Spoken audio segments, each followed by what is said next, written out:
नमस्कार, गोहार छत्तीसगढ़ विभीषण कौन में आप सभी का स्वागत है। मैं हूं आपके साथ दिव्यांशु जोशी। छत्तीसगढ़ में भानु प्रतापपुर उपचुनाव का दंगल जारी है। इस चुनावी दंगल में सियासत भी नए नए रंग दिखा रही है। आलम यह है कि जीत हासिल करने के लिए सत्ता पक्ष और विपक्ष नए नए तरीके अपना रहे हैं। यही वजह है कि व्यक्तिगत आक्षेप से शुरू हुई सियासत अब विभीषण पर आ गई है।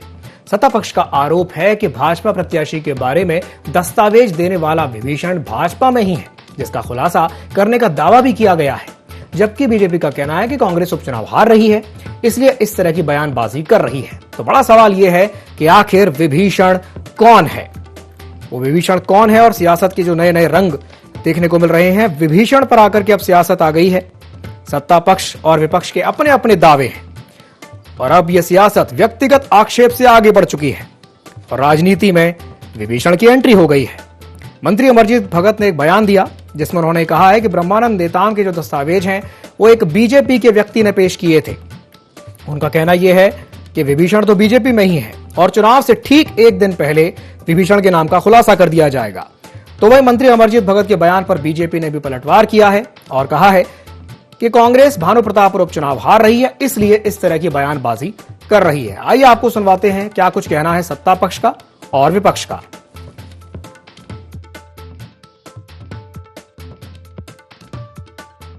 राम काज किए बिना मुहे आराम का। जब तक विभीषण का नाम हम नहीं बता देंगे तब तक हमको भी चैन नहीं है और ठीक टाइम में बताया जाएगा।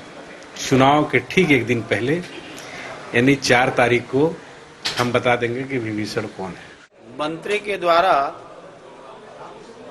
जिन बातों का उल्लेख किया गया है भानु प्रतापपुर उपचुनाव को लेकर के, ये तो अमरजीत भगत ही बता पाएंगे, लेकिन मैं ये बता रहा हूं कि भानुपुर उपचुनाव कांग्रेस हार रही है और इसलिए लगातार उनके पीसीसी अध्यक्ष मोहन मरकाम का जो बयान है कि खिसियानी बिल्ली खंभा नोचे, लगातार हम देख रहे हैं कि जिस प्रकार के उनके बयान आ रही है, यह इस बात को साबित कर रही है कि कांग्रेस बुरी तरीके से इस चुनाव में पराजित हो रही है। तो भानु प्रतापपुर उपचुनाव में विभीषण की एंट्री हो गई है, जहां बीजेपी के विभीषण के नाम का खुलासा कांग्रेस जल्द ही करेगी, ऐसा मंत्री अमरजीत भगत का कहना है। उनका कहना है कि भाई चुनाव से ठीक एक दिन पहले विभीषण के नाम का वो खुलासा कर देंगे। राजनीति में विभीषण की एंट्री हो गई है। तो वहीं बीजेपी ने उनके इस बयान पर पलटवार किया है और बीजेपी का कहना यह है कि भाई कांग्रेस उपचुनाव हार रही है, जिसके चलते इस तरह की अनर्गल बयानबाजी कर रही है। तो इस बार चुनावी दंगल में विभीषण की एंट्री हो गई है। व्यक्तिगत आक्षेप से जो सियासत शुरू हुई थी वो अब विभीषण पर आ गई है और अब यह देखने में आ रहा है कि विभीषण को लेकर के बात आगे बढ़ गई है। चलिए आज इसी विषय पर हम चर्चा करेंगे और चर्चा करने के लिए हमारे साथ 3 खास मेहमान जुड़ रहे हैं। हमारे साथ चर्चा में जुड़ रहे हैं नल्लेश ठोकने, जो कि बीजेपी प्रवक्ता हैं, साथ ही साथ हमारे साथ जुड़ रहे हैं सुरेंद्र वर्मा, जो कि कांग्रेस प्रवक्ता हैं, और हमारे साथ जुड़ रहे हैं गंगेश द्विवेदी जी, जो कि वरिष्ठ पत्रकार हैं। आप तीनों मेहमानों का बहुत बहुत स्वागत है ND24 में। सबसे पहले मैं शुरुआत करना चाहूंगा नल्लेश जी से। नल्लेश जी, जिस तरीके से कांग्रेस जिस कॉन्फिडेंस के साथ यह बात कह रही है कि जो विभीषण है वो बीजेपी में ही है और वो कह रहे हैं कि उन्हीं के आप ही की पार्टी के व्यक्ति ने उनको ब्रह्मानंद नेताम के बारे में जानकारी दी थी, क्या कहेंगे इस पर? नल्लेश जी, क्या आप तक मेरी आवाज पहुंच रही है? मुझे तो अभी तरह जी। ये कांग्रेस सरकार में जो अमरजीत भगत जी ने मेरे किसी पार्टी के नेता को पूछा, उनकी बातों को गंभीरता से नहीं लेते। स्पष्ट तौर पर हमारी पार्टी एकजुट होकर ये चुनाव लड़ रही है और इसमें जीतेंगे। चाहे कांग्रेस पार्टी कितने भी फूट डालने का प्रयास करे, उनके झांसे में नहीं आने वाले हैं। लोग एकजुट होकर लड़ाई लड़ रहे हैं और जीत रहे हैं। उनको ये बयान क्यों देना पड़ा, ये भी एक विषय है चर्चा का। क्योंकि नाम वापसी का एक दिन बचता है, तभी इनके प्रदेश अध्यक्ष जी प्रेस कॉन्फ्रेंस करते हैं और बड़ा बड़ा आरोप हमारे प्रत्याशी पर लगाते हैं। लेकिन जैसे जैसे समय बीतता गया उनके इस बयान का कोई असर दिखा नहीं, तो इन्होंने फूट डालो राज करो की राजनीति को अपनाते हुए इन्होंने एक मंत्री से बयान दिला दिया कि भाजपा का है कि किसी नेता ने हमको एक कागज दिलाया। जनता इनसे नाराज है, इनकी चुनाव रणनीति से नाराज है। इनके मंत्री उस चुनाव क्षेत्र में घुस नहीं पा रहे हैं। कवासी लखमा जी को ही सामने विरोध का सामना करना पड़ा, जो उनके प्रदेश अध्यक्ष जी हैं मोहन मरकाम जी हैं, जो प्रदेश के जिले में पास के जिले में ही रहते हैं, लेकिन वो भी उस चुनाव क्षेत्र में नहीं दिख रहे। ऐसा क्या कारण था, क्या रणनीति थी कांग्रेस की जो फेल हो रही? तो उनको इन्होंने एक अमरजीत भगत को एक बनाया कि ऐसा बयान दे दिया जाए ताकि भाजपा वाले में फूट दिखे, लेकिन हम में कोई फूट नहीं, हम एकजुटता से चुनाव लड़ रहे हैं, चुनाव जीतेंगे। कांग्रेस को एक तो पहली बार आरक्षण के कारण विरोध का सामना करना पड़ा, अब ये जो बयानबाजी उन्होंने की है इसका असर उनको दिख रहा है। इनके मंत्री, इनके विधायक उस क्षेत्र में नहीं घुस रहे हैं, जबकि उन्हीं वर्ग से ये आते हैं, उस पर भी उन्हें प्रवेश करने में ये घबरा रहे हैं। तो ऐसा क्या था? इसी सबको लुकआउट करने के लिए एक बयान दिया गया, इसका हमको तवज्जो नहीं दे रहे। हमारे लिए, हमारे नजर में इस बयान में कोई मतलब नहीं। चलिए ठीक है, मैं सुरेंद्र जी से प्रतिक्रिया ले लेता हूं। सुरेंद्र जी क्या कहेंगे नल्लेश जी की बात पर? दिव्यांशु जी, भारतीय जनता पार्टी के नेताओं को अपने सारे पाप याद आ रहे हैं। अब ये आरक्षण की बात कर रहे थे, कल विधानसभा के सत्र में पास हो जाएगा जो भूपेश बघेल सरकार का सामाजिक न्याय को लेकर जो कमिटमेंट है वो कल विधानसभा में पास भी हो जाएगा। और ये इनके षड्यंत्र जो जानबूझकर न्यायालय में आंकड़े छुपाए गए ननकीराम कमेटी की सिफारिश के और सीएस के, वो भी कल दूध का दूध और पानी का पानी हो जाएगा। कल इनके जो षड्यंत्र के जो कालिक हैं आरक्षण को लेके वो भी उजागर होंगे। दूसरी बात जो आज के डिबेट का विषय है दिव्यांशु जी, आपको याद होगा जब भानु प्रतापपुर उपचुनाव में नामांकन की तारीख थी 10 से 17 नवंबर जी, ना जो जांच का जो था स्कूटनी का दिन था 18 नवंबर, तब तक ये चीजें उजागर नहीं हुई। ये मामला तो 2019 का है, 15/5/2019 को एफआईआर हुआ और जो जांच प्रतिवेदन है वो 30/8/2019 को सबमिट हो गया था न्यायालय में। और ये आरोप कांग्रेस नहीं लगा रही है, ये नाबालिग से बलात्कार के आरोप में पाक्को एक्ट के ये मुलजिम है, आरोपी है जी। और न्यायालय में ये फरार है। जो 10 नामजद जो नाम है इसमें 10वें क्रम में भानु प्रतापपुर के पूर्व विधायक ब्रह्मानंद नेताम ये लिखा हुआ है। तो ये आरोप, पहली बात ये छोड़ दे बोलना कि ये कांग्रेस आरोप लगा रही है, ये न्यायालय में लंबित प्रकरण है। और जिस बेशर्मी से भारतीय जनता पार्टी कांग्रेस पर आरोप लगा रही है, ये बताएं रघुवर दास की सरकार थी 2019 में, किनके इशारे पर उनकी गिरफ्तारी रोकी गई? जबकि 2019 में ही शीतल महतो की गिरफ्तारी रायपुर से हुई, सुरेंद्र सिन्हा की गिरफ्तारी थाना सागरा जिला महासमुंद से हुई थी। फिर भाजपा के पदाधिकारी दीपांकर सिन्हा जो युवा मोर्चा के जिला कोषाध्यक्ष है इनके, और ब्रह्मानंद नेताम, किनके इशारे पर, किनके दबाव में रोका गया? और जो बातें सामने आई ये पर्देदारी करते रहे, ये षड्यंत्र रचते रहे उनको बचाने के लिए। लेकिन ये तथ्य किसी पत्रकार तक को मालूम नहीं था दिव्यांशु जी छत्तीसगढ़ में। और जब बृजमोहन जी प्रभारी बने 21 तारीख को, उसके बाद ये पूरा मामला उजागर हुआ। तो ये भाजपा के गुटी राजनीति का ही परिणाम है। कल माननीय प्रदेश अध्यक्ष मोहन मरकाम जी ने विज्ञप्ति जारी की, जिसका खंडन तक आज तक भाजपा के नेताओं ने नहीं किया, कि भाजपा के एक बहुत वरिष्ठ नेता छत्तीसगढ़ के रघुवर दास को फोन करके ब्रह्मानंद की गिरफ्तारी रुकवाए थे। तो भाजपा के नेताओं का तो नार्को टेस्ट होना चाहिए। एक मासूम से बलात्कार के आरोपी के संरक्षण में जिस बेशर्मी से भाजपा के तमाम नेता खड़े हैं, ये इनका असली चरित्र है। इसी प्रकार से 2014 में रमन सिंह के ओएसडी हुआ करते थे ओपी गुप्ता, 2018 तक नाबालिग की एफआईआर तक नहीं लिखी गई, संरक्षण देते रहे। चलिए तो ठीक इनका तो ये है सुरेंद्र जी, सुरेंद्र जी अगर आपकी बात पूरी हो गई हो, मैं वापस आऊंगा आपके पास नल्लेश जी। उससे पहले मैं गंगेश जी से एक सवाल कर लेता हूं। गंगेश जी, जिस तरीके से मंत्री अमरजीत भगत ने ये बयान दिया है, उन्होंने ये कहा है कि भाई विभीषण बीजेपी में ही है, तो क्या ऐसे ये समझा जाए कि बीजेपी में कहीं ना कहीं अंतर्कलह है, या ये कहा जाए कि जो अभी बात नल्लेश जी कह रहे थे कि नहीं ये सब शिगुफा है, ये सब बातें हैं, ऐसा कुछ नहीं है, बीजेपी पूरी एकजुटता के साथ चुनाव लड़ रही है और कांग्रेस तो जो चुनाव हार रही है इसलिए इस तरीके की बयानबाजी हो रही है? क्या कहेंगे इस पर? नहीं, देखिए, अमरजीत भगत मंत्री हैं और उन्होंने बहुत ही गंभीरता से और पूरे कॉन्फिडेंस के साथ ये बात कही, तो निश्चित तौर पर उनके पास कोई ना कोई सबूत होगा। ये कोई हवा या सगुफेबाजी नहीं लग रही है। उन्होंने बाकायदा दावा किया ये काम विभीषण का है, और उसके बाद उन्होंने खुलासा करने का डेट भी बताया कि 4 तारीख को हम इसका खुलासा भी करेंगे। तो बिना पुख्ता सबूत के और पुख्ता जानकारी के कोई इस तरह का दावा करके अपनी राजनीतिक हत्या नहीं करना चाहेगा। अगर उनका दावा सच नहीं साबित हुआ 4 तारीख को, तो उनकी तो जो फजीहत होगी तो फिर देखते ही बनेगी। बिल्कुल। तो ऐसा कोई मंत्री इस तरह कदम तो नहीं उठा सकता। तो मुझे लगता है कि उनके पास ठोस सबूत होगा और पुख्ता प्रमाण होंगे, तभी उन्होंने ऐसा दावा किया है।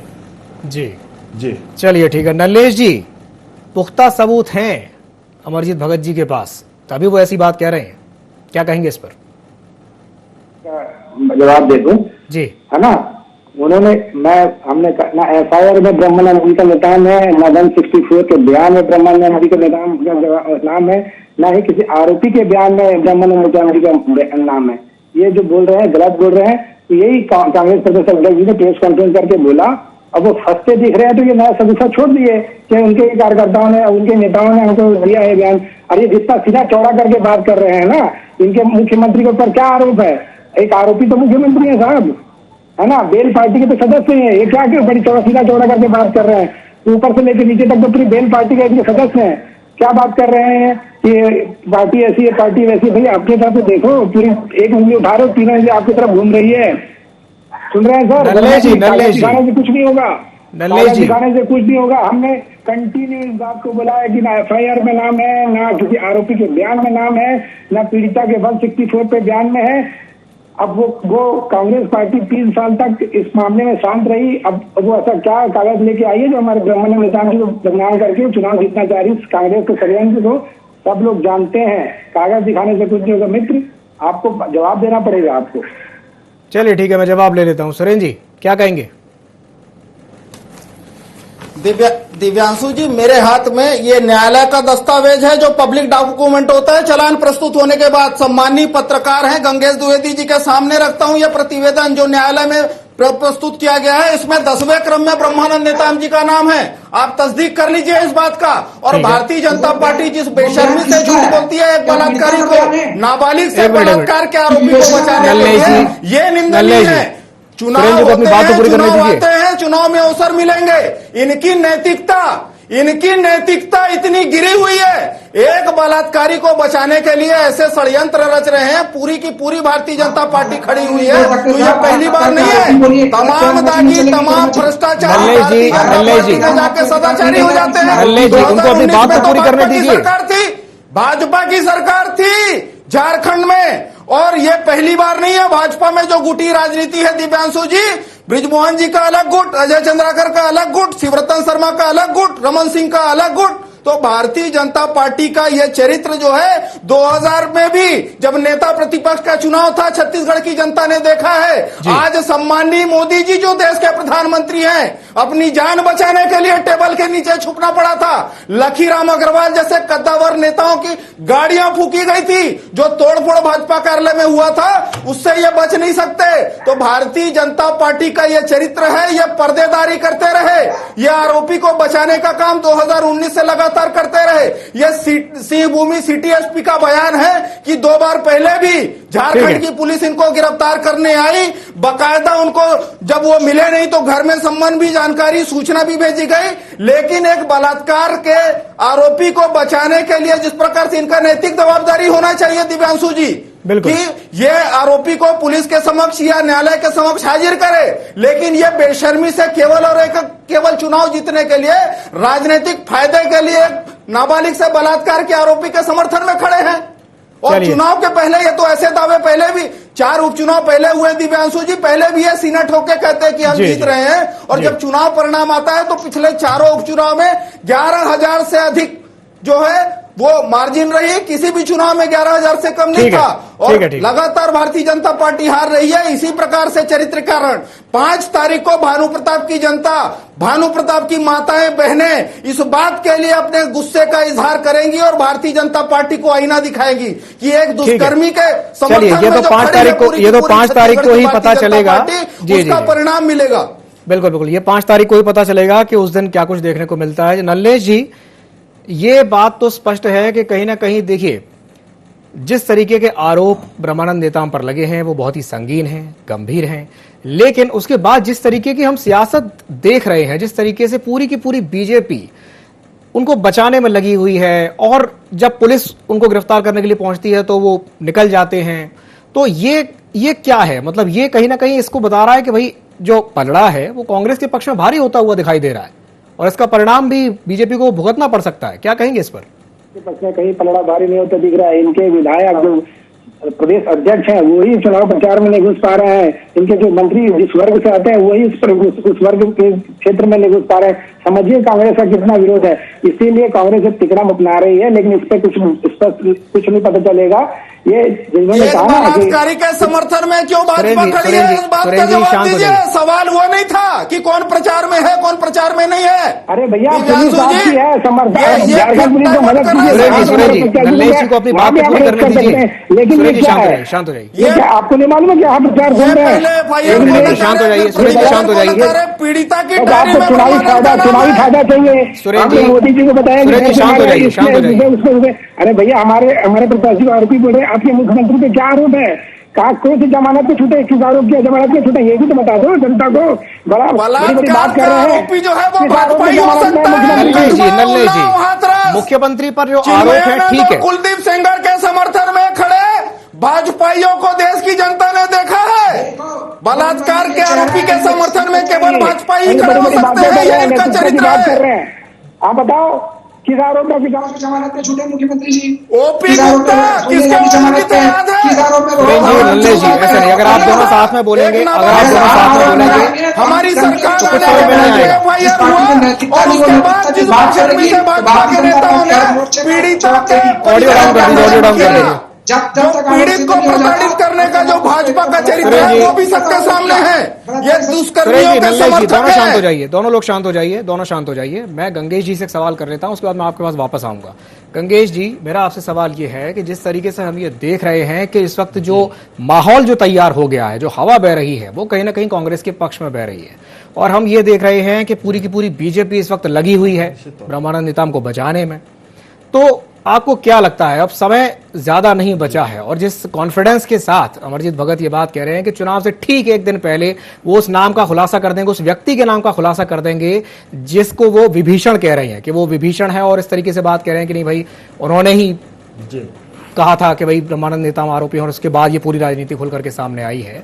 तो आपको क्या लगता है कि इसका परिणाम पर कितना असर पड़ेगा?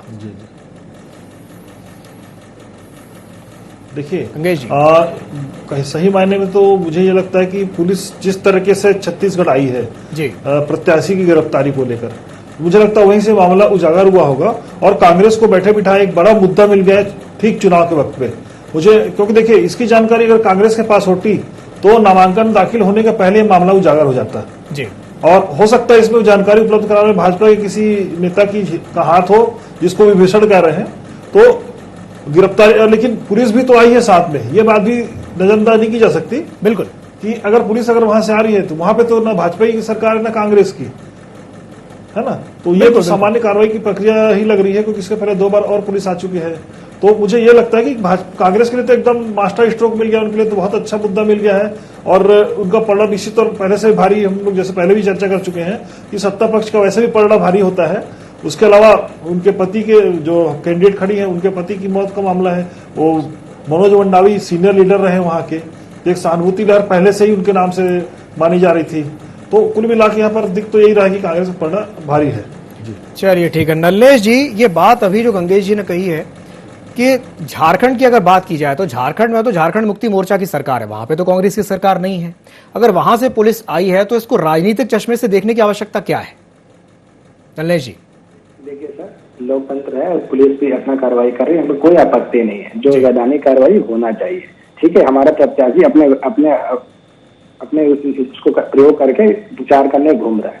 रही बात अभी इन्होंने कहा कि घोषणा कर देंगे, विभीषण का नाम ले देंगे, तो ऐसा ही भूपेश बघेल जी ने विधानसभा में जेब में इशारा करके बोला था झीरम कांड की नाम मेरे जेब में है, आज तक कभी नहीं दे पाए वो नाम। तो इनकी बातों का कोई वैल्यू नहीं मानते हम लोग कि 4 दिन बाद, 1 दिन पहले घोषणा कर देंगे कि कौन है भाजपा ने जो दिया। इनके प्रदेश अध्यक्ष ने प्रेस कॉन्फ्रेंस करके बड़े बड़े आरोप लगाए, उससे बुने हुए जाल में अपने प्रदेश अध्यक्ष को निकालने के लिए नया सबूत है। हमने भूपेश बघेल जी का भी स्टेटमेंट देखा था कि मेरे जेल में सबूत है, 4 साल बीत गया सर, आज तक सबूत नहीं आया, ना किसी कोर्ट में सबूत प्रस्तुत हुआ, ना न्यायिक आयोग के सामने हुआ। तो इनके हमको इन सगुफे में नहीं पड़ना है, हम एकजुट होकर चुनाव लड़ रहे हैं, जीतेंगे। भूपेश बघेल जी कल पहले बार जब विजय सत्र की घोषणा हुई उसके बाद प्रवेश करने की हिम्मत कर पाए भानु प्रतापपुर एरिया में। उनके बाद उनकी रैली में, उनके रोड शो में स्थिति स्पष्ट हो गई। आज उनका बयान आया है कि आदिवासी जो वहाँ चुनाव लड़ रहे हैं सर्वआदिवासी समाज का, सर्वआदिवासी समाज में उन्होंने राय दी है कि अगर आपको लड़ना है तो पार्टी बनाइए। अरे भैया, लोकतांत्रिक अधिकार है, देश का कोई भी नागरिक चुनाव लड़ सकता है। ये क्या बात, अपने खींच को दबाने के लिए किसी को राय मत दीजिए। उनका अधिकार है, चुनाव लड़ सकते हैं, लड़ना भी चाहिए। जब किसी को विरोध करने की बात आती तो बैलेट से जवाब दिया जाता है, वो अपना संवैधानिक अधिकार का उपयोग करें। भूपेश बघेल जी खींच निकाल रहे हैं कि उनको बोल रहे हैं कि भैया सब पार्टी बना लो, चुनाव लड़ना है तो क्यों, लोकतांत्रिक अधिकार है, कोई भी निर्दलीय लड़ सकता है, वो लड़ रहे हैं। और रही बात 4 दिन बाद नाम आ जाएगा, कुछ नहीं नाम आने वाला, मैं आपके चैनल बोल के जा रहा हूँ। ऐसी सबूत जेल में लेते घूम गए भूपेश बघेल जी, 4 साल बीत गया, 6-8 महीना बचे, वो सबूत जेल में रह गया, पता चला वॉशिंग मशीन में धुल भी गया। और मेरे मित्र उंगली दिखाते रहेंगे कि जवाब देना है। दीजिए सर जवाब, लीजिए, उनसे जवाब दीजिए। चलिए ठीक है। सुरेंद्र जी क्या कहेंगे? दिव्यांशु जी, सारे पाप के वॉशिंग मशीन तो भारतीय जनता पार्टी के पास है, पेटेंट भी इन्हीं के पास में है। जिस प्रकार से अतिवादी भाजपाई संविधान और कानून का मजाक उड़ा रहे हैं, भारतीय जनता पार्टी का रवैया न केवल गैर कानूनी है बल्कि अनैतिक भी है। एक पास्को जैसे मामले के आरोपी को पुलिस के सामने सरेंडर कराना चाहिए, न्यायालय में सरेंडर कराना चाहिए, जिस बेशर्मी से उसको बचाने में जुटे हुए हैं। और यह भी झीरम की बात कर रहे हैं, हमने तो एसआईटी बनाए, एनआईए 2013 से आज तक, और जो वहां पीड़ित थे, जो वहां घायल थे, उनका तक जवाब नहीं लिया गया।